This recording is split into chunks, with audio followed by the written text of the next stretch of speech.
En el capítulo 19, de los versículos 29 a 28 de este libro del Génesis, dice la Escritura: Así Dios, cuando destruyó las ciudades de la Vega, se acordó de Abraham y libró a Lot de la catástrofe que arrasó las ciudades en las que había habitado Lot.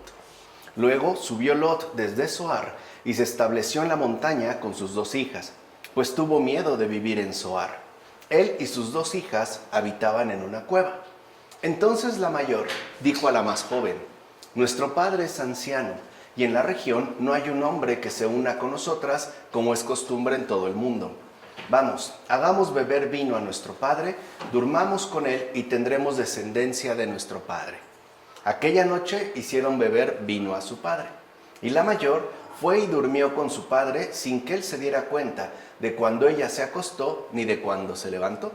Al día siguiente, la hija mayor dijo a la más joven: Mira, anoche dormí yo con mi padre, hagámosle beber vino también esta noche.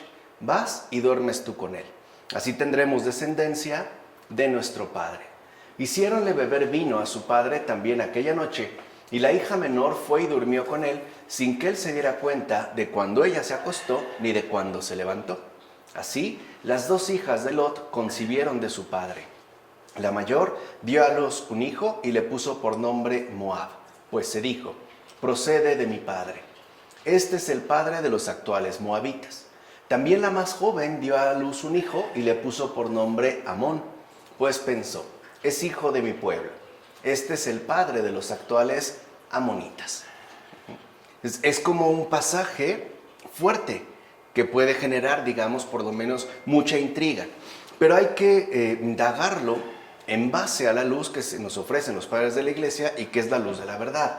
De entrada, ¿no?, ya se establece un claro contraste entre Abraham y Lot, que si recuerdan también ya se había iniciado en los versículos anteriores. Se da una cercanía, pero por contraste. Recuerden, en el caso de las visitas, ¿no?, que ambos reciben y que tienen sus respectivas diferencias. Aquí también, en efecto, el justo Abraham espera que sea el Señor quien le dé tanto la tierra como el hijo prometido. Por el contrario, Lot y su casa son codiciosos y se afanan imprudentemente por sobrevivir, como es costumbre en todo el mundo, es decir, a costa de lo que sea. Y aquí ya está, digamos, una diferencia fundamental. En el caso del alma creyente, lo que realmente importa es esa confianza puesta en el favor de Dios para recibir aquello que no solo necesitamos, sino que incluso Dios nos quiera compartir. Por el contrario, en Lot se manifiesta este comportamiento como es costumbre en todo el mundo. O sea, el hecho de intentar resolver todos los asuntos según los criterios más habituales y por ende también según los criterios terrenales. Ya habíamos visto Lot en el momento en el que Abraham le da a escoger. Él se va por aquello que parece ser mucho más fértil y por lo tanto, digamos, con un valor más elevado, ¿no? Ahí ya se había reflejado. En todo caso, lo que aquí también se manifiesta es que si lograron sobrevivir, en este caso Lot y sus 2 hijas, fue únicamente por la relación dada entre Abraham y Lot. Si no se hubiese dado como base esta relación, también Lot y sus respectivas hijas hubieran sucumbido. Ya se ve, por ejemplo, en el caso del comportamiento que las hijas de Lot han asumido. Les preocupa quedarse sin descendencia y para ellas es importante el no interrumpir, digamos, esta línea y acudir a los recursos con los que tengan, aun cuando se trate, por ejemplo, de un incesto. Ahora bien, yo no sé si en este suceso se puede excusar a Lot hasta el punto de hacerlo inmune al pecado, aunque tampoco se le debe acusar tanto que se le haga reo de tan grave incesto. De hecho, no encuentro que él haya puesto acechanzas, o bien que haya arrebatado con violencia la pureza de sus hijas. En todo caso, se vio envuelto en una hábil emboscada. No obstante, vuelvo pues a repetir que no habría sido engañado por las hijas el que hubiese podido mantenerse sobrio. De ahí que me parezca que Lot es en parte exculpable y en parte culpable, como todo ser humano que en efecto se mantiene intermedio. Ya dijimos que era un rasgo fundamental que se nos expresa a través de Lot.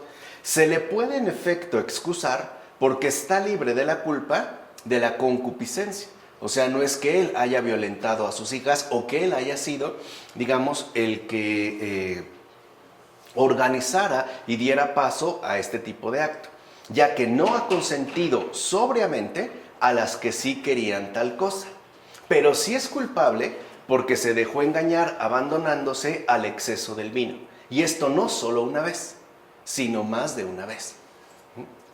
Quizá por eso la Escritura lo justifica en cierto modo cuando dice, pues no sabía cuándo dormía con ellas y cuándo se levantaba. En cambio, no dice esto de las hijas, ya que ellas sí engañan a su padre con astucia y habilidad. Oíd pues lo que hace la embriaguez. En efecto, oíd que impías acciones procura la ebriedad. Escuchad y estad en guardia vosotros, los que no consideráis este grave mal un delito, sino un mal hábito. Este padre de la iglesia se refiere a la embriaguez, que es donde en este caso está poniendo el acento. Mira bien, la embriaguez sí que engaña al que Sodoma no engañó con sus malas costumbres. Recuerdan lo que habíamos mencionado. Sí es posible mantenerse en la virtud aun cuando se viva en Sodoma. No obstante, a pesar de que Sodoma no lo logró doblegar debido a sus malas costumbres, la embriaguez sí. Sí lo vence. Por eso para este padre de la iglesia, la embriaguez es algo muy grave. De hecho, lo pone un grave mal que no se reduciría a un mal hábito. O sea, digamos que si el pecado no dobló el alma del virtuoso, la embriaguez sí, lo doblega. Por eso se pone el énfasis en la embriaguez. Así pues, al que no quemó la llama de azufre, ¿no?, la destrucción de Sodoma, sí lo abrazan las llamas de la embriaguez y por lo tanto las flamas del delito, como menciona Orígenes en sus homilías sobre el Génesis. Y esto, digamos, lo más importante de destacar es, como ya vimos en la terapéutica de las enfermedades espirituales, es que hay males graves que se presentan bajo una especie de apariencia inofensiva. O sea, el hecho de que se considere de cierta manera un mal hábito que no causaría estragos mayores. No obstante, lo que, por ejemplo, ya nos descubre Orígenes es que muchos de estos males que llamamos menores, en realidad son delitos bastante graves y no se ven, por ejemplo, en los efectos directos que pueden llegar a producir, sino en los estragos profundos que alcanzan en relación al alma virtuosa. Repito, las costumbres, ¿no?, corrompidas de Sodoma no lograron doblegar el alma de Lot, pero el alcohol sí, o sea, la borrachera sí, y pareciera algo de cierta manera inofensivo. Entonces, aquí es donde habría que poner precisamente mucha atención, porque puede haber incendios llamativos que no nos consumen, pero sí males menores que nos arrasan por completo y que además son, digamos, la puerta de entrada para delitos cada vez más graves. Por otra parte, en el caso de Lot, es un personaje complejo como cualquier pecador de estos tiempos. O sea, muchos de nosotros seremos exculpables de cierta manera, pero también culpables de algún otro modo. Por ejemplo, lo engañaron. El problema no es que lo hayan engañado, el problema es que él consiste en embriagarse no una vez, sino dos. Ahí ya se ve una debilidad importante. O sea, no lo arrasa el incendio en Sodoma, pero sí, ¿no?, lo arrasa las flamas del delito, que pareciera en principio, como decimos, algo inofensivo. Y seamos sinceros, ¿cuántos crímenes, incluso horribles, no se han cometido bajo la influencia de la borrachera? Es decir, bajo el efecto que produce la embriaguez. Son muchísimos. Y han sido, evidentemente, muchísimos. Entonces, esto es, digamos, algo importante de tenerse en cuenta. Pues bien, esto sucedió sin que Lot pudiese advertirlo y, por ende, sin que él buscase placer. Así se cumplió el plan divino, mediante el cual las dos hijas representaban las dos sinagogas, Samaria y Jerusalén. Recuerden, norte y sur, las cuales nacieron de un mismo padre sin sentir placer. como afirma Ireneo de León en contra de las herejías. O sea que Dios, fíjense, a pesar de todo, conserva ese fondo de bondad que ciertamente recorre el suceder de su salvación. Y es lo único que nos ha preservado. De hecho, cada alma humana posee también ese último fondo de bondad, que podría parecer casi extinto, pero es tan real que puede provocar, ¿no?, una conversión completa de vida. O sea, a pesar de que en un primer momento las cosas parezcan suceder de un modo ciertamente terrible, el Señor apela y conserva, ¿no?, nos permite mantener ese fondo de bondad a partir del cual la salvación no se verá quebrantada. Es decir, su respectiva voluntad divina no se verá pues anulada. ¿Qué quiere decir los cuales nacieron del mismo Padre sin sentir placer? ¿Cómo nacieron En el, las sinagogas? bueno, me regreso aquí, ¿no?, porque dice este plan divino que no es que hayan nacido precisamente por una cuestión meramente carnal, sino que también tienen un sentido espiritual, sin placer. ¿Cómo llegar a esta conclusión? ¿Ireneo? O sea, el hecho de que para él, por ejemplo, las dos sinagogas, el reino del norte y el reino del sur, Samaria y Jerusalén, no han sido pues obra meramente humana. O sea, no son pueblos que brotaron de la carne, como pudo haber ocurrido en las poblaciones vecinas, sino que son designios divinos cuyo Padre las ha engendrado sin un mero afán de placer carnal, sino con un propósito divino de salvación, que era como la relación. O sea, en realidad, Samaria y Jerusalén serían como, digamos, las hijas espirituales de ese Padre, sin necesidad de que haya intervenido una obra humana. Y eso creo que tiene razón. O sea, vamos, el pueblo hebreo no es producto de la humanidad, es producto de la voluntad divina. Él es el que lo ha engendrado, sin placer.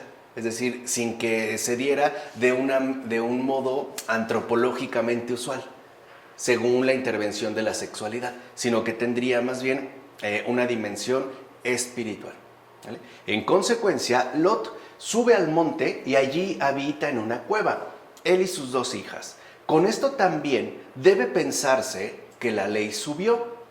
En efecto, mediante el templo construido por Salomón, se le añadió un ornamento cuando pasó a ser casa de Dios, casa de oración, como se menciona en Isaías.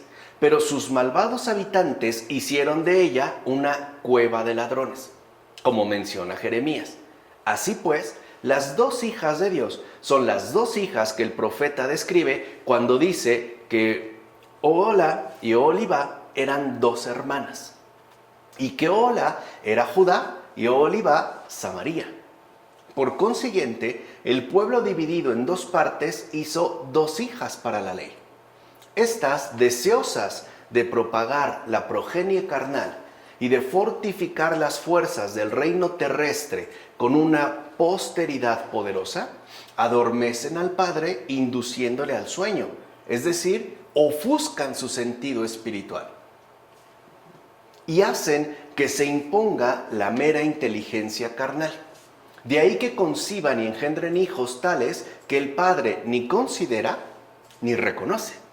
Puede decirse entonces que la ley es adormecida para que pueda engendrarse una posteridad tal que no entre en la asamblea del Señor, pues los amonitas y moabitas no entrarán en la asamblea del Señor hasta la tercera y la cuarta generación y hasta el fin del siglo, como se afirma en Deuteronomio, es decir, hasta el fin del mundo.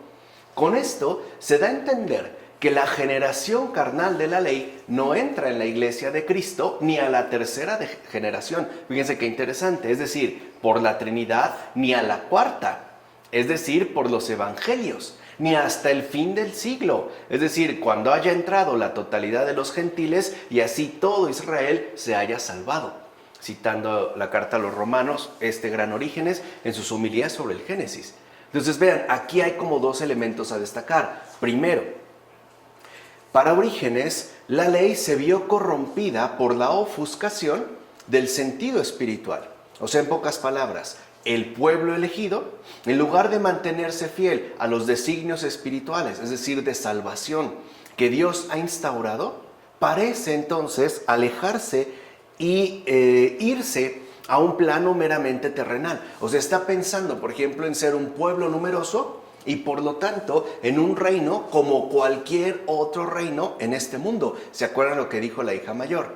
Hagamos como es costumbre en todo el mundo. O sea, en este caso, para Orígenes, el pueblo, el antiguo pueblo de Israel, en sus dos, expresiones, Samaria y Jerusalén, norte y sur, han corrompido el sentido espiritual y se han querido volcar de lleno hacia lo meramente terrenal. Por eso buscaban, por ejemplo, la idea de establecer un reinado, lo vimos cuando expusimos la Biblia en su contexto, que fuera políticamente relevante. Incluso, digamos, un territorio, ¿no?, geográficamente definido que les permitiera a su vez conquistar a los vecinos de alrededor. Cosa que el Señor, por ejemplo, jamás les permitió, porque no era evidentemente el sentido hacia el cual, ¿no?, estaba dirigido los designios divinos. Por eso ya haciendo, digamos, esta profundización en lo que se ha expuesto en la Escritura, incluso hay algo es evidente que ha sucedido y hasta la fecha. Estos dos, ¿no?, la generación carnal de la ley, digamos, cuando se quieren reducir el pueblo a una expresión meramente histórica, terrenal, etcétera, no ha entrado en la iglesia de Cristo. Ni a la tercera generación, o sea, no lo ha hecho por la Trinidad porque no la reconoce, ni tampoco a la cuarta, o sea, tampoco aceptan los evangelios, sino que será ni siquiera hasta el fin del siglo, o sea, hasta que todos los gentiles, la totalidad de los gentiles hayan entrado en esta salvación que es la iglesia, y entonces ahora sí, todo Israel quede igualmente salvado. Esto también es importante de entender. O sea, por un lado, si lo ven, se mueve, ¿no?, la Escritura dentro de un plano muy humano, muy moral, pero que no anula ese otro sentido más profundo que es el espiritual. Y que de hecho este sentido espiritual o anagógico es el que va a destacar y el que va, digamos, a desarrollar en un primer momento Orígenes. Esa es, digamos, su gran aportación en cuanto tal. El mostrar que la Escritura tiene un sentido espiritual y no solo literal ni moral, sino que tiene a su vez un sentido anagógico. Ahora bien, por lo que respecta a la dimensión moral, es lo que les decía, los padres, ¿no?, lo ven muy bien. O sea, es básicamente la Escritura, pues, para los padres está basada también en la encarnación del Señor. Es humana, moral, pero también es divina, es decir, espiritual. Por eso hay que ir atendiendo a estos dos niveles, al moral y al espiritual y al moral. Bueno, por lo que respecta a la dimensión moral, debes estar también atento. No sea que cuando hayas escapado de las llamas del mundo y hayas ascendido a la altura de la ciencia, como a la cima de un monte, ¿se acuerdan qué es lo que hizo Lot?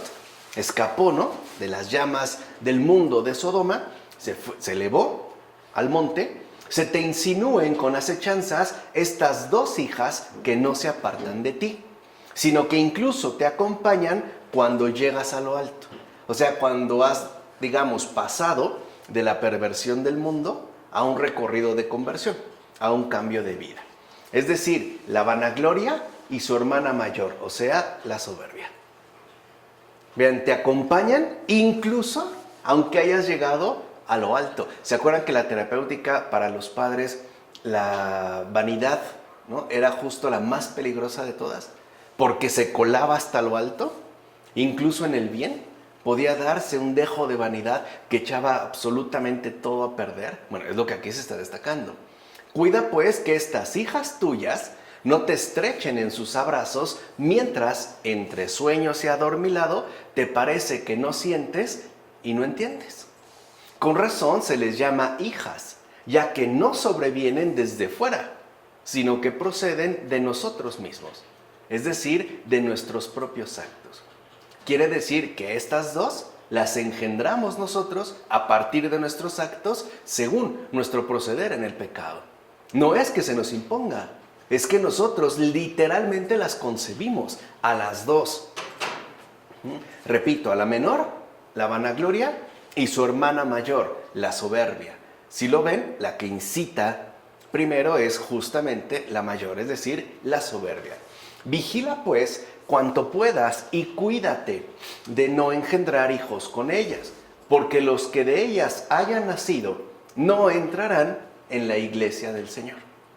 Los soberbios, los vanidosos, no entrarán en la iglesia del Señor. Así pues, si tú quieres engendrar, engendra en el Espíritu, porque el que siembra en el Espíritu, del Espíritu cosechará vida eterna, como se menciona en la carta a los Gálatas. Y si quieres abrazar, entonces abraza la sabiduría y di que la sabiduría es tu hermana, citando el libro de los Proverbios. O sea, si realmente quieres abrazar, abraza espiritualmente.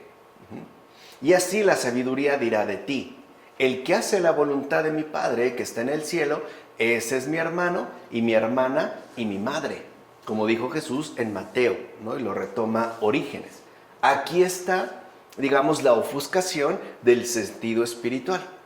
En lugar de mantenernos fieles a lo que el Señor nos ha indicado por medio de su Escritura, es decir, en lugar de mantenernos fieles al sentido espiritual que ahí está expuesto, es muy fácil que nosotros incurramos en una especie de caída terrenal y queramos ajustarlo a nuestros propios intereses y, peor aún, a nuestras propias tendencias, por ejemplo, de soberbia y vanagloria.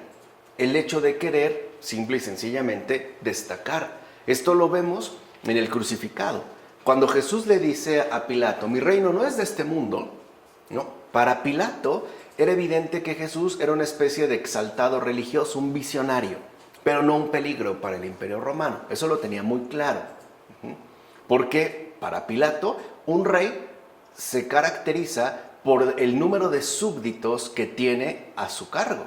Y por ende, se caracterizaría por el poder que puede desplegar para atacar y destruir. En cambio, Jesús no.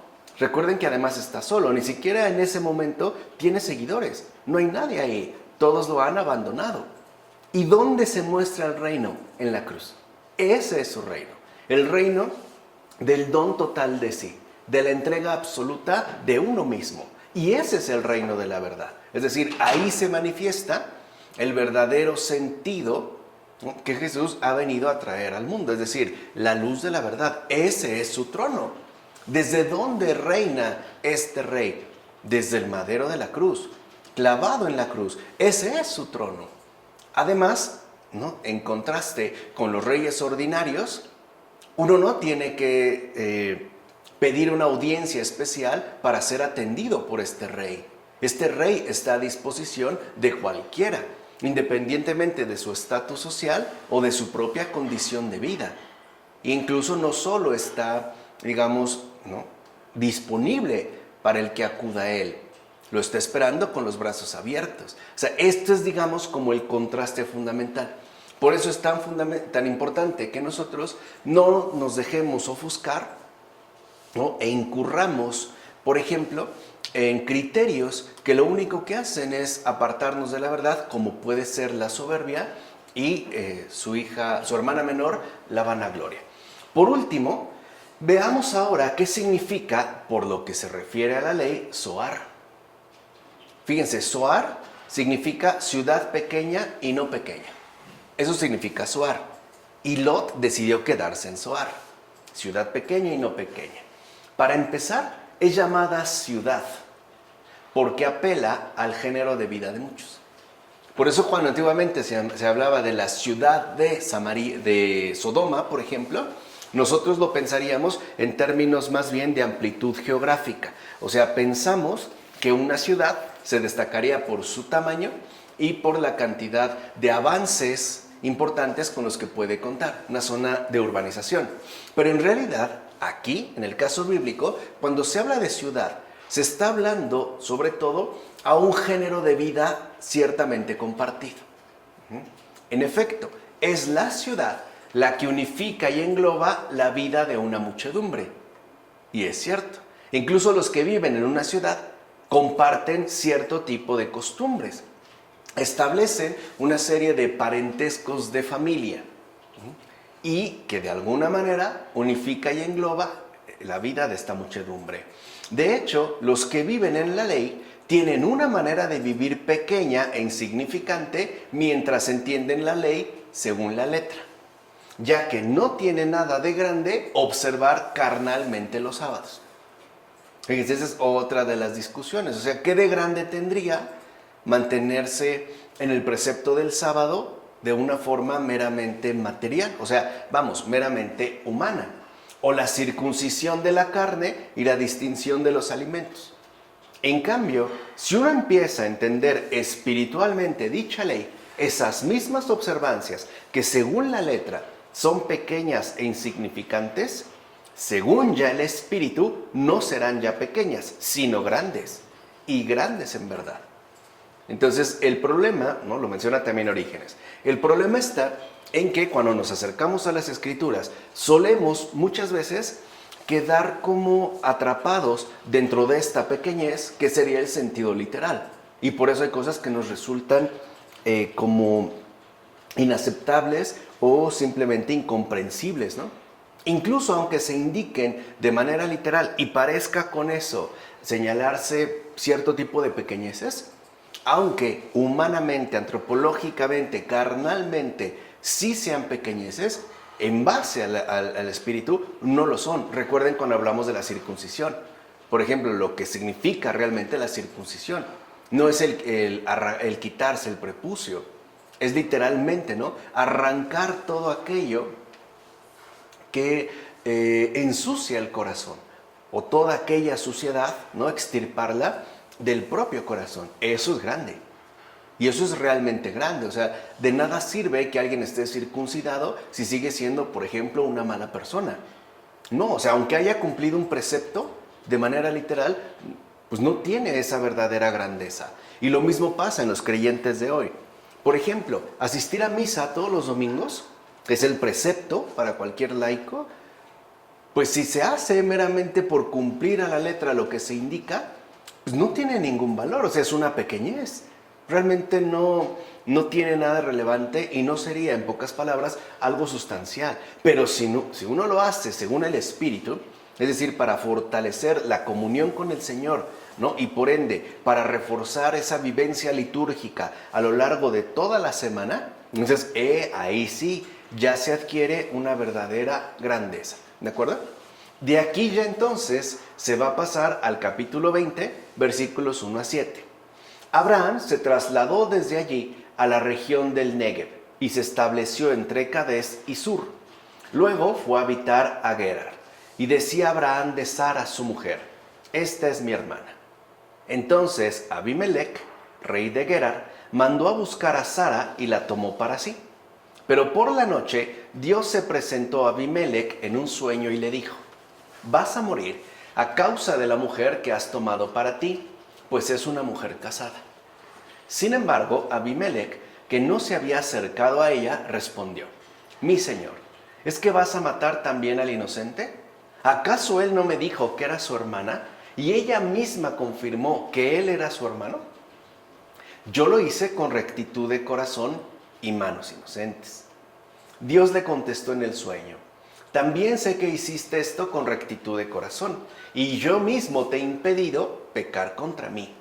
Por eso no te he permitido tocarla. Ahora devuelve la esposa a su marido. Él es un profeta y rezará por ti y vivirás. Pero si no se la devuelves, ten por seguro que morirás, tú y todos los tuyos. Es como otra especie de intriga, ¿no?, particular. Bueno, yo pienso que Sara, cuyo nombre significa príncipe, o bien el que tiene el principado, es la figura de la arete, es decir, figura de la virtud del alma. Esta virtud está unida y vinculada a un hombre sabio y fiel como aquel que decía de la sabiduría: he intentado tenerla por esposa.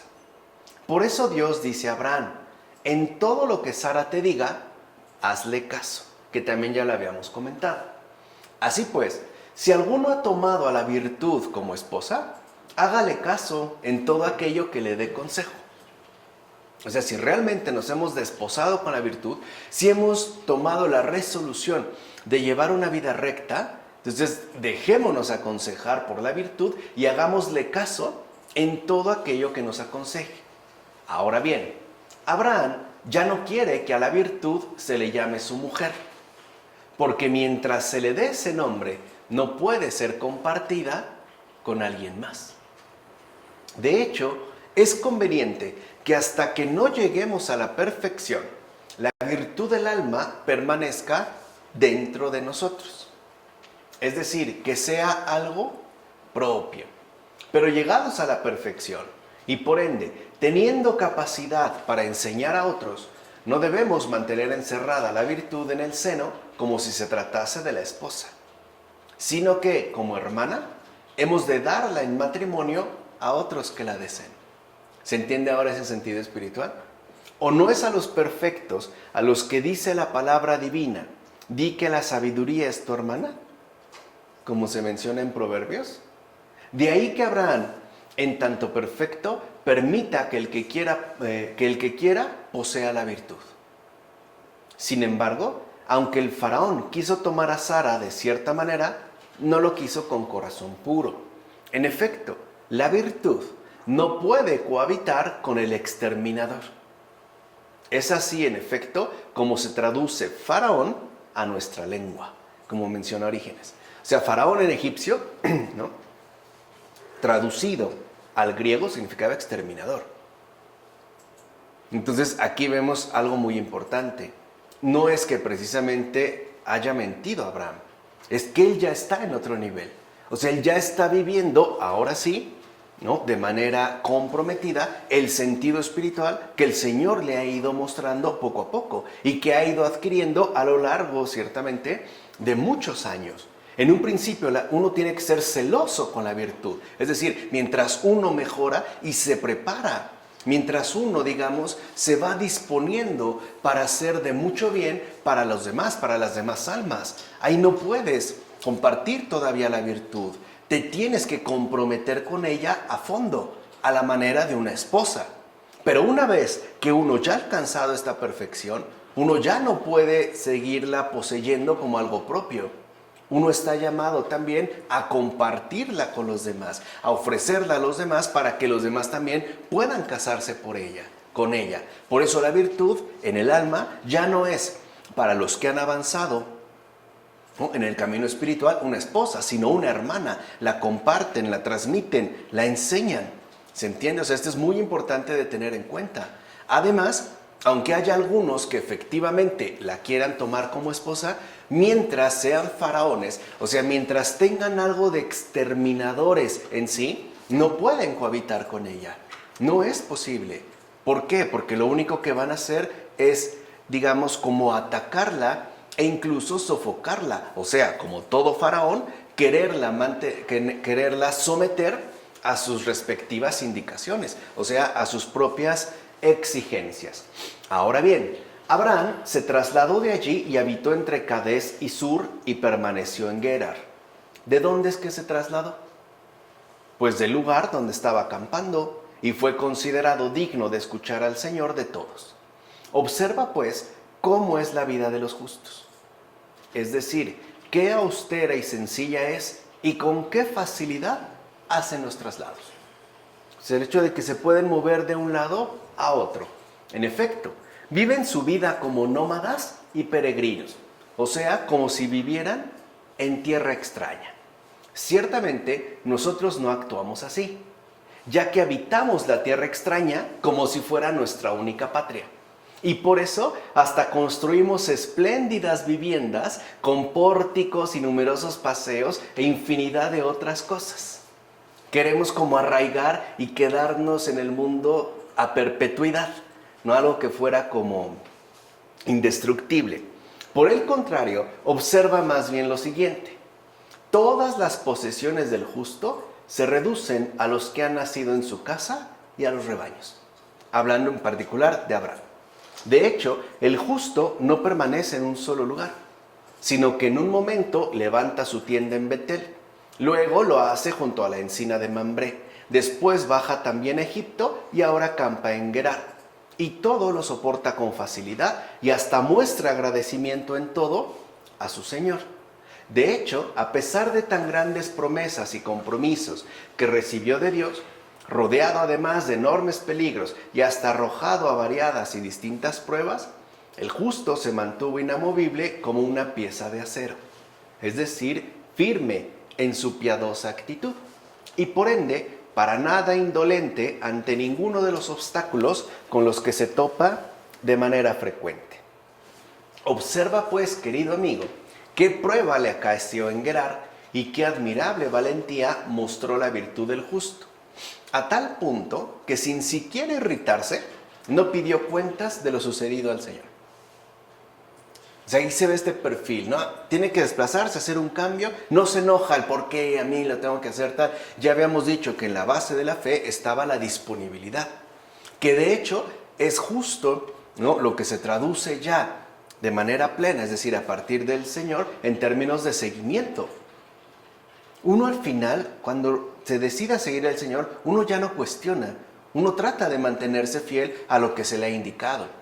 A lo mejor trasladarse de este lugar a otro lugar. Muchas veces puede ser en un sentido geográfico, pero también puede ser en un sentido interior.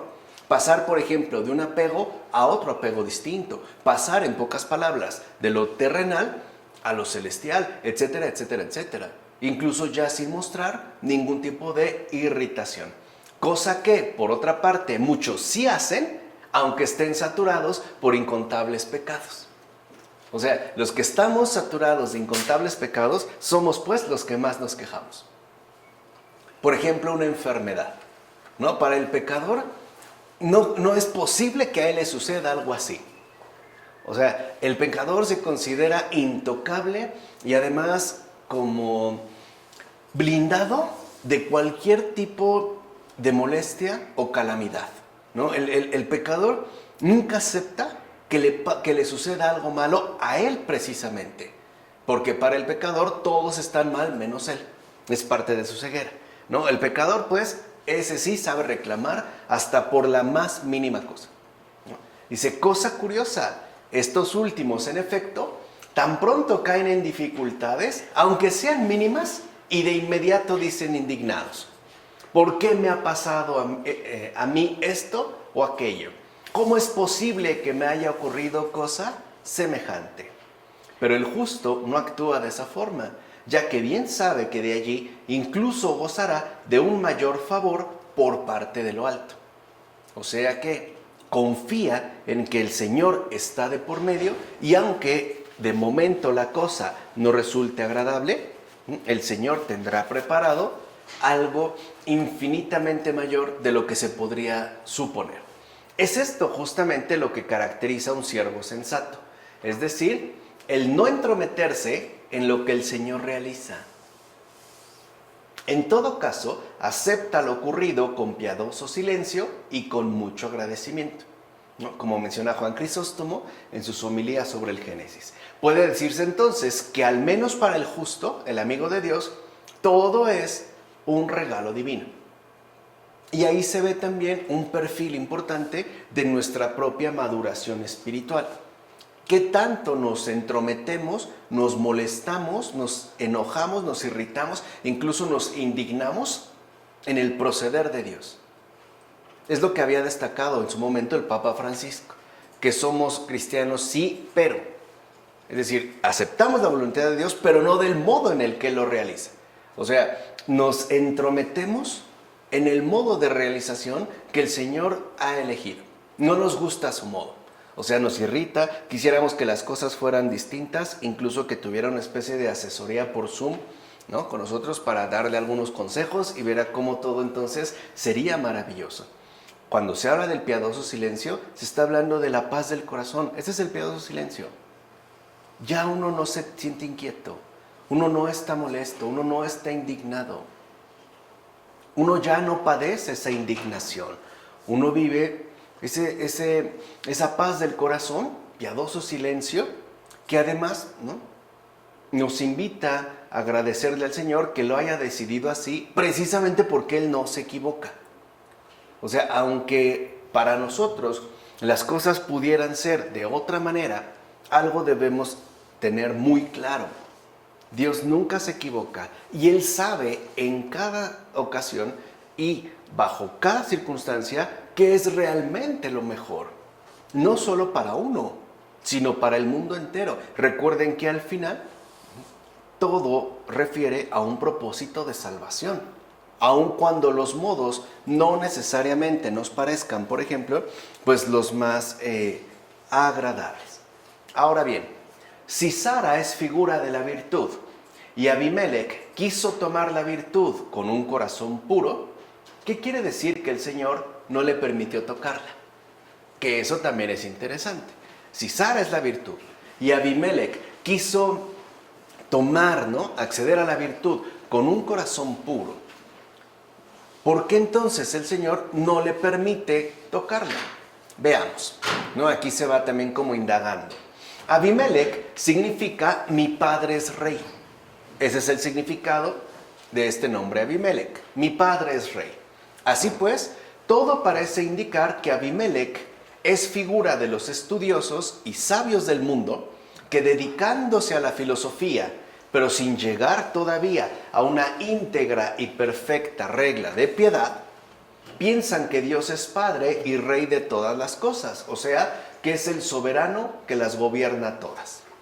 Ciertamente, se puede reconocer que estos, los estudiosos según el mundo, los eruditos, por lo que atañe a la ética, es decir, a la filosofía moral, se han dedicado hasta cierto punto también a la pureza del corazón. Y en consecuencia han buscado con empeño la inspiración divina de la virtud.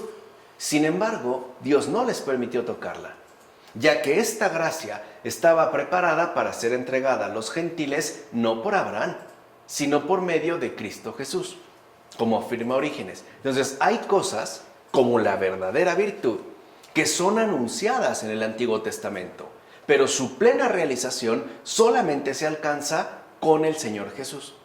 Por eso es que Abraham es el anuncio de la fe, pero la plena realización de la fe solo se alcanza con Jesús, solo hasta Él y con Él. De hecho, es por Él que nosotros ya tenemos acceso a la verdad, incluso a la realización de estos anuncios previos que se fueron exponiendo, por ejemplo, en el Antiguo Testamento. Es lo que también se da cuenta Orígenes en el pasaje anterior. O sea, en pocas palabras, hay personas que están deseosos de estudio, que quieren llegar a conocer muchas cosas, pero no obstante, el Señor no les permite, ¿no?, entrar en contacto, relacionarse, ¿no?, desposarse con la virtud, porque muchas veces su intención no es del todo recta. Hay personas que quieren saber mucho para humillar a los demás, o para tratar a los demás de ignorantes, ¿no?, o para crecer, por ejemplo, en la soberbia y llegar a afirmar incluso que todos son estúpidos, menos esta persona, por todo lo que ha leído, por todo lo que ha sabido, o por todo lo que ha llegado finalmente a conocer. O sea, mientras el corazón no esté verdaderamente purificado, mientras no se tenga un corazón humilde, no podemos entonces casarnos plenamente con la virtud, que en este caso ya, como se expone en lo último que mencionamos, correspondería con la gracia de Dios, o sea, con el propio Señor Jesús. Por eso dirá Orígenes, esta gracia, que en efecto correspondería a la filosofía moral, claro, no es que es algo que le tocara dar a Abraham, es algo que correspondía al Señor Jesús, o sea, en este caso a la plenitud. Por otra parte, aunque el rey estaba libre de pecado, es al justo a quien el Señor hace resplandecer. Fíjense también este contraste porque es muy interesante. En efecto, todo lo que Dios hace y dispone, lo realiza de tal modo que a quienes en verdad les sirven, los hace brillar como lámparas. Pues en todo busca Él manifestar con claridad su respectiva virtud, como afirma Juan Crisóstomo en sus homilías sobre el Génesis. Entonces, ¿qué quiere decir? No es que a los buenos les vaya mal, es que el Señor está haciendo resplandecer más la virtud que les corresponde. Y ahí vemos que el Señor no es envidioso. No es que quiera opacar, al contrario. Él también quiere hacer destacar a todos aquellos que le sirven, ¿no?, como lo que son, verdadero brillo. o como ya lo dijo el Señor de manera clara, luz del mundo.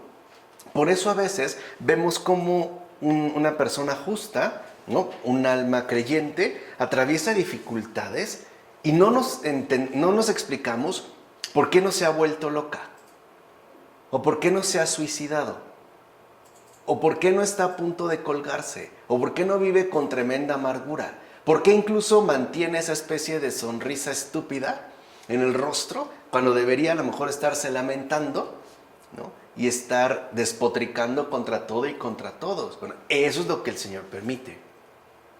No es porque nos quiera hacer la vida imposible, es porque busca que resplandezca esta virtud.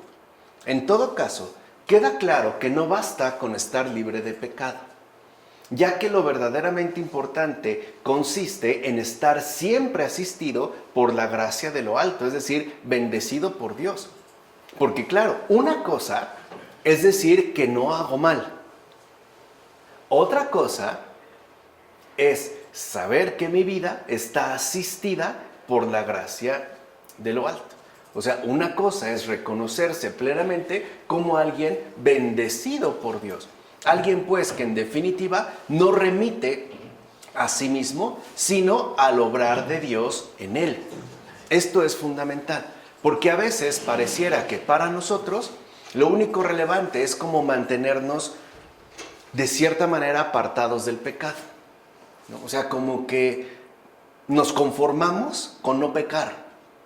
Pero es que en realidad la vía no es precisamente negativa. O sea, en la relación con Dios la vía no es precisamente negativa. No basta con no pecar. Lo que queremos es participar de lleno en su gracia. O sea, estar inundados pues de su bendición. De tal manera que entonces nuestra respectiva misión creyente no se vea reducida a un simple estar libre de pecado, como Abimelec. Porque estar libre de pecado no implica que podremos tener un contacto íntimo con la virtud, es decir, con la gracia que viene de lo alto. Se requiere algo más: deseo de comunión, deseo de participación. En términos más positivos diríamos, no basta con no hacer el mal, hay que hacer el bien, y siempre, y pronto, etcétera, etcétera, etcétera. Esto es pasar de un simple estar libre de pecado a el hecho concreto de mantenerse bendecido por Dios, asistido pues por la gracia de lo alto. Porque hay personas que, por ejemplo, quieren ser buenas, digamos, estar libres de pecado, pero no les interesa saber nada de Dios. Que de hecho no quieren tener nada que ver con Él. Claro, tampoco están decididos por eso a hacer el mal, pero simple y sencillamente no les importa. Por eso es que no tienen este acceso, ¿no?, al compromiso íntimo, a la intimidad con la virtud. De aquí pues, teniendo en cuenta esto, podemos ver ya en los versículos 8 a 18, en este capítulo 20, lo siguiente. Muy de mañana, Abimelec se levantó, llamó a todos sus siervos, les contó todas estas cosas y los hombres se llenaron de miedo. Entonces Abimelec llamó a Abraham y le dijo: ¿qué nos has hecho? ¿En qué te he ofendido para que me hayas expuesto a mí y a mi reino a un pecado tan grande? Me has hecho cosas que no se deben hacer. Y Abimelec preguntó a Abraham: ¿qué pretendías al obrar de esta forma? Abraham contestó: solamente pensé que no encontraría temor de Dios en este lugar y que me matarían a causa de mi esposa. Además, es verdad que era mi hermana por parte de padre, pero no por parte de madre, cuando la tomé por esposa. Y así, cuando Dios me hizo salir errante de casa de mi padre, le dije a ella: vas a hacerme este favor. En todos los lugares a los que vayas, dirás que soy tu hermano. Entonces Abimelec tomó ovejas, vacas, siervos y siervas y se los dio a Abraham. También le devolvió a Sara su mujer. Y dijo Abimelec: aquí tienes mi tierra ante ti, habita donde mejor te parezca. Y le dijo a Sara: mira, le he dado a tu hermano 1000 monedas de plata, y esto te servirá de resarcimiento ante los ojos de todos los que están contigo, de modo que se haga absoluta justicia. Abraham oró a Dios y Dios curó a Abimelec, a su esposa y a sus esclavas, quienes entonces pudieron tener hijos. Pues el Señor había cerrado el vientre de todas ellas en casa de Abimelec a causa de Sara, mujer de Abraham. Veamos. ¿Ves ahora cómo el justo no cambió de lugar en vano o sin un motivo? Si hubiera permanecido en su anterior campamento, ¿cómo hubieran podido conocer los habitantes de Gerar cuán grande era el favor de Dios que disfrutaba este justo? No olvides que todos los hombres del rey se llenaron de miedo, pues de hecho se angustiaban por todo. O sea, cualquier cosa les preocupaba. Y los que se angustian por todo son los que no conocen a Dios. Repito, los que se angustian por todo son los que no conocen a Dios. Era pues necesario darlo a conocer en ese lugar. ¿O no es acaso Dios el único que disipa cualquier temor? Esto es figura de la evangelización. Ojo con esto. La verdadera evangelización, y en particular en estos tiempos, consiste en disipar cualquier tipo de temor. No en estar angustiando las almas. Porque es, de hecho, los que no conocen a Dios son no solo los que están angustiados, los que se dedican a angustiar a todos por todo y por cualquier cosa. Por otra parte, considera también lo siguiente: ¿con qué notoriedad el justo es conducido ante el rey, cuando poco antes había sido considerado como despreciable, incluso como un extraño vagabundo? Así pues, sin saber lo que ha ocurrido, es llamado el patriarca. Entonces todos conocen por el rey en persona lo que le había sucedido de parte de Dios, como afirma Juan Crisóstomo. En efecto, el justo es aquel que da a conocer a los demás que lo que sucede es de parte de Dios. Entonces, Abraham es enviado allí con un propósito: anunciar, dar a conocer a Dios. Esa es evangelización. La evangelización no es una especie de programa operativo sumamente eficiente.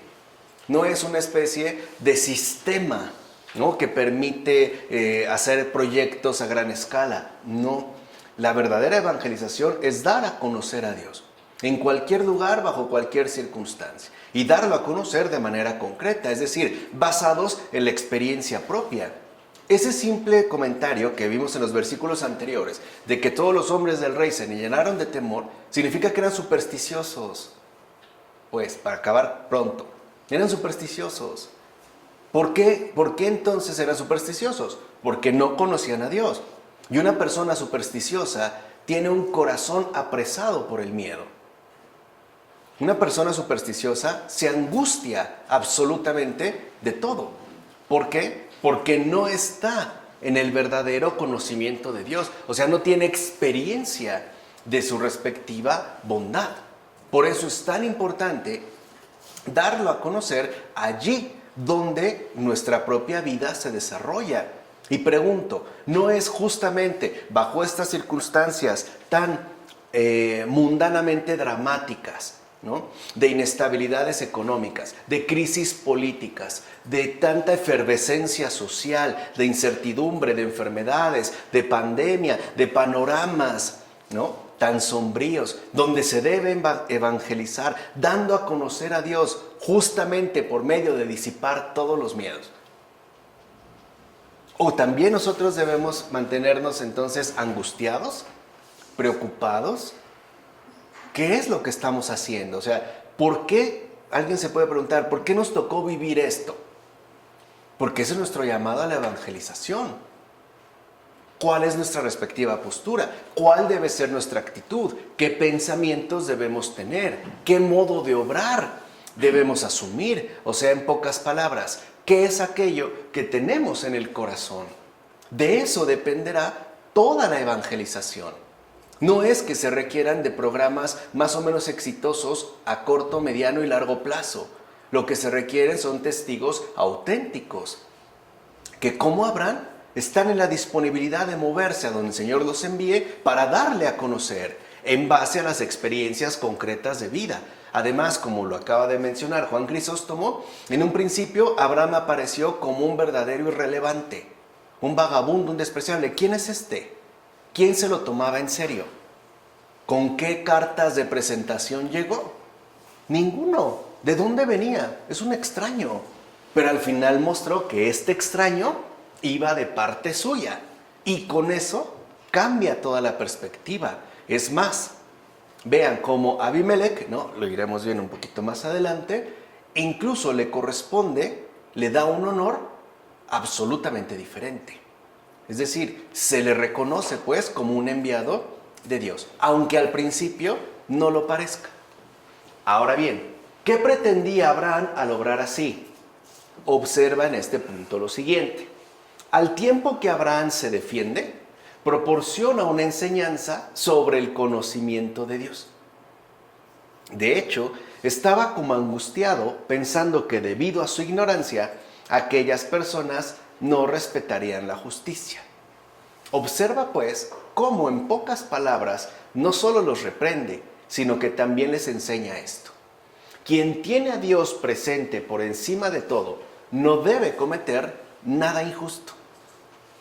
En efecto, el que tiene presente a Dios por encima de todo, mantiene abierto ese ojo que no duerme, el cual asimismo nos advierte del severo juicio que no espera por parte del Señor, que nos espera por parte del Señor si no respetamos la justicia. O sea, tampoco podemos quedarnos nosotros en una especie de elevación espiritual que desatienda las situaciones concretas de la vida ordinaria. Porque es en estas realidades concretas, en las situaciones de vida ordinarias de las personas, donde se respeta la justicia o se atenta contra ella. De hecho, podemos decir que las grandes injusticias se dan en la realidad humana ordinaria, en la gente de a pie, en las situaciones que nos pueden parecer incluso hasta más banales. Por ejemplo, en lugar de vender 1 kilo de azúcar, 900 gramos. En lugar de dar una vacuna adecuada, agua, o agua destilada, o alcohol etílico, no sé qué cosa. En lugar de dar oxígeno médico, industrial, ¿no? Reducido, diluido, que no sirve para nada. Ahí están las injusticias. Y eso también les está mostrando, en este caso, Abraham. O sea, el conocimiento de Dios, ese es el punto. El conocimiento de Dios no excluye el conocimiento de la realidad concreta. O sea, conocer a Dios no significa desconocer el mundo. El Papa Francisco lo ha insistido mucho en el salir a las periferias, a eso se refiere. O sea, de nada me sirve saber que yo tengo un profundo conocimiento de Dios si a su vez tengo un profundo desconocimiento de la vida concreta de mi prójimo, de mis prójimos. O sea, no podemos seguir como en idealizaciones falsas. Tenemos que involucrarnos con la realidad concreta de la gente, porque de eso dependerá el respeto de la justicia, el que no pase, digamos, desapercibido. Así pues, Abraham deja en claro que fue Dios mismo quien lo sacó de su hogar y lo condujo a aquel lugar para que el rey conociera que él es de los que tienen puesta su confianza en Dios. ¿No es este como el sentido actual, vuelvo a insistir, de la evangelización? ¿No es esto lo que se nos invita hoy en día en nuestra experiencia concreta de vida a manifestar? Que si nosotros realmente somos católicos, creyentes, es porque tenemos puesta nuestra confianza en Dios. Y solo en Él y en todo. No solo para las cosas extraordinarias, para las cosas más que ordinarias. La adquisición de un trabajo, el cambio de domicilio, el hacer tal inversión o no, el planificar tal cosa. O sea, que no solo nos movemos como es costumbre en todo el mundo, sino que realmente lo hacemos poniendo toda nuestra confianza en Dios. En consecuencia, lo que ahora vemos es que su obrar no era producto de la mentira. Como afirma Juan Crisóstomo en sus homilías sobre el Génesis, no estaba mintiendo. Estaba siendo veraz. Porque no basta con decir la verdad, hay que vivirla. Y la verdad vivida se llama veracidad. es volverse uno íntegro y veraz, ¿no? Transparente. ¿Ves ahora, querido amigo, cuán ingeniosa es la sabiduría de Dios? Mira, el que estaba temeroso ante la muerte e hizo todo para evitarla, no solo escapó a esta, sino que incluso fue considerado digno de tener gran confianza y hasta fue conocido por todos.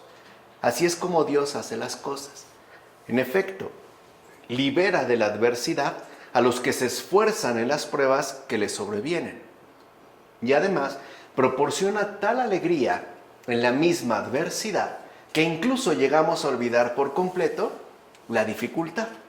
La dificultad no desaparece, pero es sobrepasada y por mucho por la asistencia misma de Dios. De hecho, uno se encuentra en tal caso abundante de bienes. Por eso el rey honra con tantos regalos y hasta le da el derecho de habitar la tierra que elija. O sea, básicamente, ¿qué le dijo el rey a Abraham? Lo que tú quieras. Tú escoge donde tú quieras, lo que tú quieras, como tú quieras. Ciertamente, cuando el rey supo que gracias a él y a sus oraciones se le perdonó la vida, se puso ansioso por darle cuidados como un benefactor y protector a él, cuando según el mundo no tenía que haber sido al revés. ¿No tenía Abraham que haber considerado a Abimelech el gran benefactor y el protector? Y aquí la cosa se invierte. Abimelech reconoce que él, a pesar de ser faraón, está desprotegido, porque la verdadera protección es la que Dios dispensa, y solo él. Aquí los papeles se invierten. A él, que era un extraño, un vagabundo, un completo desconocido, un don nadie, como afirma Juan Crisóstomo en las homilías sobre el Génesis. Ahora bien, Abraham desea impartir también a los gentiles el don de la virtud divina, pero aún no es tiempo de que la gracia de Dios pase a ellos. Esto se debe a que es preciso que primero muera la ley para que a continuación el alma se despose con el espíritu y así obtenga el matrimonio del Nuevo Testamento. En efecto, el alma está llamada a desposarse con Cristo, el nuevo marido. Así pues, la virtud, Sara, todavía permanece junto a Abraham hasta que llegue el tiempo de Jesucristo, nuestro Señor. Será hasta entonces que tanto la casa de Abimelech como sus concubinas, esas que el Señor había hecho estériles, parirán hijos para la iglesia. ¿O no ese es el tiempo del Señor en que dan a luz las estériles? El Señor, en efecto, ha abierto la matriz de la estéril y ésta se ha hecho fecunda hasta tal punto que ha dado a luz un pueblo de una sola vez, el pueblo de Dios. Por eso los santos gritan y claman: Señor, por temor a ti hemos concebido en el vientre y hemos parido. Es decir, hemos difundido el espíritu de tu salvación por toda la tierra, como se afirma en Isaías. Estos son efectivamente los hijos que pare y engendra toda la iglesia de Dios. Por tanto, que la iglesia entienda así los partos y las generaciones, que eleve así con una conveniente y honorable interpretación la esterilidad según la carne de la iglesia, ya que su fecundidad viene dada por el Espíritu Santo. Y la iglesia efectivamente es la estéril. No puede dar a luz por sí misma. La iglesia es la asistida, la fecundada por el Espíritu Santo. Seamos pues amigos del Espíritu en la letra. En efecto, asociemos realidades espirituales a realidades espirituales, como se afirma en la primera carta a los Corintios. Y por ende, hagámonos espirituales de obra y de pensamiento en Cristo Jesús, Señor nuestro, como afirma Orígenes. Por eso les digo, la gran escuela de Orígenes, la escuela de Alejandría, justo lo que promovía es esta amistad del Espíritu en la letra. Dios y el prójimo, lo invisible y lo visible, siempre de manera conjunta. Que una, por ejemplo, no nos conduzca ciertamente a omitir a la otra. Por ejemplo, que no creamos que solo importa lo espiritual y lo material no. O al revés, que solo entonces importa lo material, pero lo espiritual ya no. No, que realmente estemos comprometidos en esta exigencia mutua de lo espiritual y lo material. Así llegamos al capítulo 21 de los versículos 1 a 7. El Señor visitó a Sara como había dicho y le concedió lo que le había prometido. Sara concibió y dio un hijo a Abraham en su vejez, en el plazo que Dios le había fijado. Abraham puso por nombre Isaac al hijo que le había nacido, el que le había dado Sara. Y Abraham circuncidó a su hijo Isaac cuando éste tenía 8 días, tal como Dios le había ordenado. Abraham tenía 100 años cuando le nació su hijo Isaac. Entonces Sara dijo: Dios me ha hecho reír. Quienes lo oigan, reirán conmigo. Y añadió: ¿quién le diría a Abraham que Sara iba a criar hijos? Pues yo le he dado un hijo en su vejez. Como podemos observar, estos versículos están centrados en Sara e Isaac. No perdamos de vista el hijo de esta pareja anciana y estéril. Incluso puede decirse que la esterilidad de esta anciana pareja contrasta fuertemente con el mandato dado por Dios a la humanidad al comienzo de la creación. ¿Se acuerdan qué se dijo ahí? Creced, multiplicaos, llenad la tierra. Y contrasta porque parece que en esta pareja no hay tal fecundidad, no hay tal posibilidad. Mientras que en la primera pareja humana, ¿no?, destaca esta especie de fecundidad desbordante, en esta otra pareja posterior parece que lo que predomina es una especie de esterilidad envejecida. Así pues, el texto afirma con insistencia el cumplimiento de la promesa divina y por tanto, asimismo confirma la veracidad del mandato dado al inicio de la creación, aunque por otros medios sobrenaturales. O sea, aquí ¿qué se está anunciando? La fecundidad de la estéril. Es prefiguración de la iglesia. Quiere decir que no solo hay un nacimiento por medios naturales, que lo hay. También hay un nacimiento por medios sobrenaturales. ¿No es lo que le explicó Jesús a Nicodemo? Que si uno no nace del Espíritu, etcétera, ya se venía pues anunciando. O sea, no es algo que llegue de improviso. No solo está la línea natural, también está la línea sobrenatural. No solo está lo material, también está lo espiritual. O, como lo habíamos visto en griego, no solo hay bios, también hay zoe. Por eso se habla de una realidad simbólica. Aquí ya se está poniendo el énfasis en esta vía. Ahora bien, ¿quieres conocer el significado simbólico de la esterilidad de Sara? Mira, la iglesia iba a engendrar una multitud de creyentes.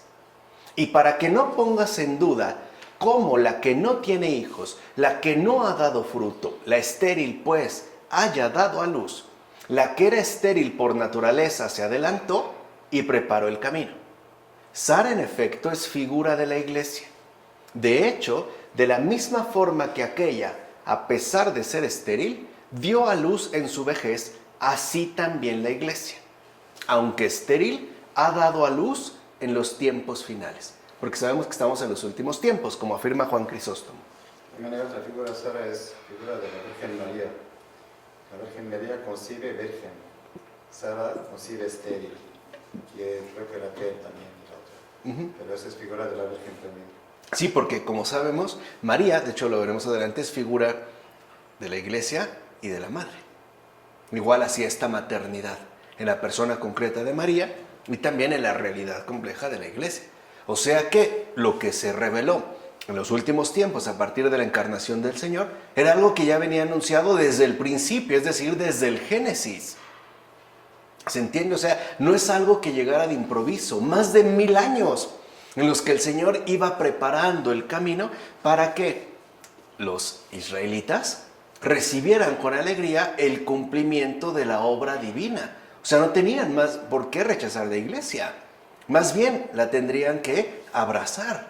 Ya se iba preparando no solo el intelecto, también los corazones. Pues bien, Isaac significa risa. Eso significa Isaac. Que la palabra Isaac en hebreo es risa, pero es una suerte de alegría sonriente. No es carcajada, no es como una alegría. Cuando alguien está muy alegre y no puedes dejar de sonreír, eso es Isaac. Recuerden que el hebreo no es conceptual. Acuérdense que el hebreo es vivencial. Se basa en las experiencias concretas de vida. Entonces, ¿quién es, por tanto, el que engendra semejante hijo? Seguramente aquel cuyos hijos son corona de gloria.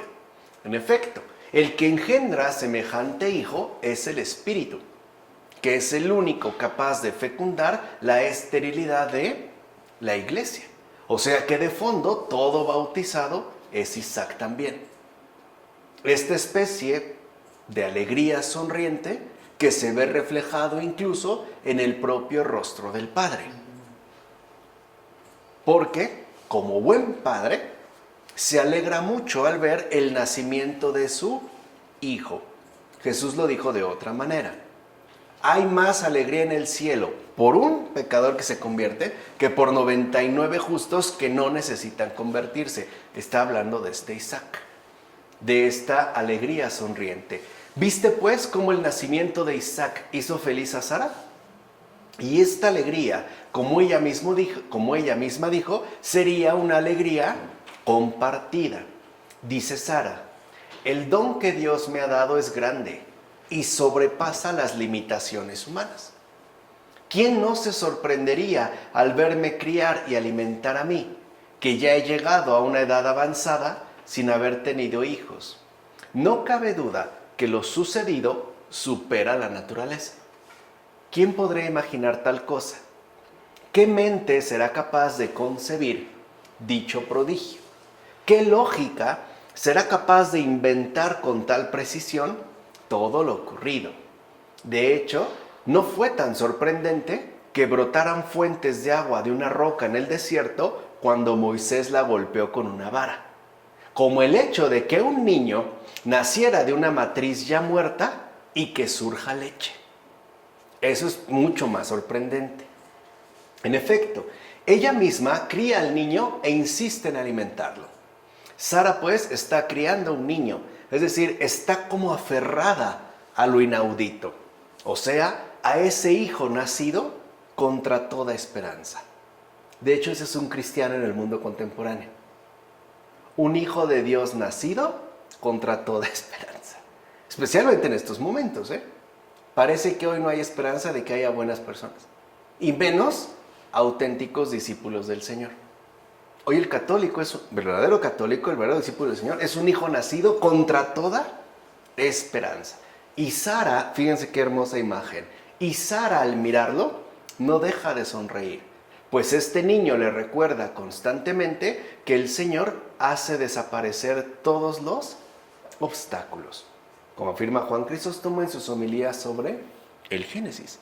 Y quizá eso es lo que hemos olvidado, que el Señor hace desaparecer todos los obstáculos y perdemos de vista los dones que nos concede, no los contemplamos y entonces caemos fácilmente en desánimo. Sara tiene entre sus manos lo inaudito, ¿no? Ese hijo nacido contra toda esperanza. Y es ese hijo concreto el que le recuerda constantemente que es el Señor quien ha obrado a su favor, a pesar de todo, ¿no? A pesar de tantas circunstancias que han sucedido, a pesar de tantas dificultades que se han atravesado, ella se aferra al don. Y por cierto, aquí hay algo que también debemos aprender. Dios nos da muchos dones, muchas bendiciones, pero nosotros no la aferramos. Es como si nos dieran al niño y nosotros lo dejáramos caer. Y luego estamos llorando porque no hemos tenido hijos. No, hay que aferrarlo. O sea, lo que el Señor nos da hay que aferrarlo. Hay que tomarlo seriamente, ¿no? Hay que admirarlo, hay que literalmente abrazarlo, cogerlo con todo el corazón, para que de ahí brote la alegría que el Señor quiere para cada uno de nosotros. Por último, digamos también que Isaac ha prefigurado el nacimiento y la pasión del Señor, ya que fue dado a luz por una mujer anciana y estéril, de acuerdo con la promesa de Dios, para que creyéramos que Dios es capaz de hacer que una virgen pueda engendrar, y para que supiéramos que como hijo único sería ofrecido para ser inmolado en el sacrificio sin que pereciera. Es decir, que iba a resucitar, el hijo de la Virgen. Así pues, con su mismo nombre Isaac, indica la figura y la gracia. En efecto, Isaac significa en latín risa. Y como bien sabemos, la risa es signo de alegría. ¿Quién ignora, pues, qué es la alegría de todos los seres humanos, aquel que ha sofocado el terror o eliminado el dolor de la espantosa muerte? ¿Quién ignora que el Señor se ha hecho remisión de todos los pecados y por tanto inmensa alegría para nosotros? Queda claro entonces que cuando se nombraba a uno, Isaac, se indicaba a otro, el Señor Jesús. De hecho, la manifestación de Isaac fue más bien el anticipado anuncio de Jesús, el Señor, como menciona Ambrosio en Sobre Isaac y el alma. Y esto también es muy importante de tener en cuenta, porque efectivamente lo que vemos, el Señor ha ido preparando desde el principio, ¿no? Nos ha ido como educando paulatinamente para la realización de toda su obra salvadora, basada en la encarnación,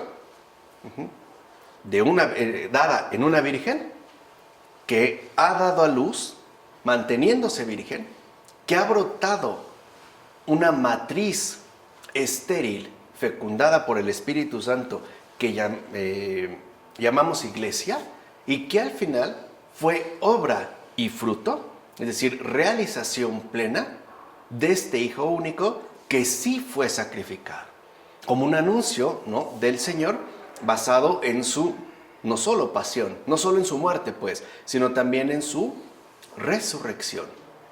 Hay algo que quizá deberíamos dejarlo a manera de meditación. Creo que a veces es muy fácil decir que qué ingrato fue el pueblo judío, ¿no? Que se le dijo todo, A, B, C, D, todo, ¿no? Realmente, cómo hacerlo, cómo llevarlo, y al final no lo aceptó. Pero es que es algo que en realidad nosotros también realizamos. O sea, a nosotros ya se nos reveló plenamente. Y la pregunta es, ¿y nosotros de verdad hemos acogido toda la obra que el Señor ha realizado o no? ¿O seguimos manteniéndonos dentro, ¿no?, de las zonas de la incredulidad, del desinterés y de esa especie como de negligencia, ¿no?, arraigada, que se aferra a no desaparecer? Creo que esto es algo fundamental, porque el Señor a nosotros también nos ha dicho las cosas claras. Y creo que la cuestión de fondo es qué respuesta hemos dado. Ya no solo al anuncio de la verdad, sino a la verdad hecha carne. Pero bueno, vamos a dejarla hasta aquí. En nombre del Padre, del Hijo, del Espíritu Santo. Amén.